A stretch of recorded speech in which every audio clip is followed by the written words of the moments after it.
साक्री तालुक्यात केंद्र शासनाच्या स्वच्छ भारत मिशन ग्रामीण अभियान अंतर्गत उभारण्यात आलेल्या सार्वजनिक सुलभ शौचालयांची अवस्था अत्यंत दयनीय झाली असल्याचे धक्कादायक चित्र समोर आले आहे।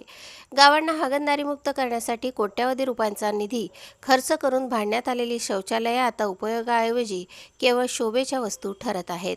तालुक्यातील विविध ग्रामपंचायतींनी सार्वजनिक शौचालयांची उभारणी केली असली तरी त्यापैकी केवळ काहीच ठिकाणी ती कार्यरत असल्याचे दिसते। उर्वरित बहुतांश ठिकाणी देखभाल, स्वच्छता आणि पाणीपुरवठ्याच्या अभावामुळे ही शौचालये बंद अवस्थेत आहेत। सुमारे 3 लाख रुपये खर्च करून उभारण्यात आलेल्या या सुविधा आता पडझड झालेल्या अवस्थेत आहेत। अनेक ठिकाणी शौचालयांच्या इमारतींची दुरावस्था झाली असून काही ठिकाणी त्या काटेरी झुडपांमध्ये पूर्णपणे हरवलेल्या दिसत आहेत। ग्रामीण भागातील नागरिकांच्या दैनंदिन गरजा लक्षात घेऊन ही शौचालये उभारण्यात आली होती। मात्र दुर्गंधी, अस्वच्छता आणि पाण्याच्या कमतरतेमुळे ग्रामस्थांनी त्यांचा वापर टाळल्याचे चित्र आहे।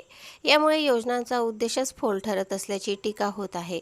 काही गावांमध्ये वाट टाळण्यासाठी ग्रामपंचायतींनी देखभालीकडे दुर्लक्ष केल्याचेही समोर आले आहे।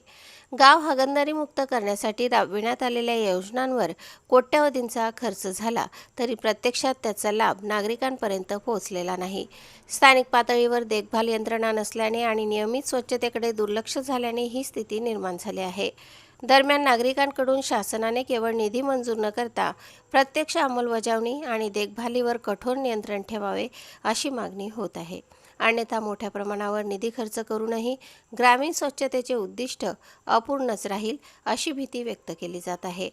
प्रतिनिधी संगपाल मोरे आणि वृत्तनिवेदिका सीमा पाटीलसह स्वराज्य न्यूज, साक्री।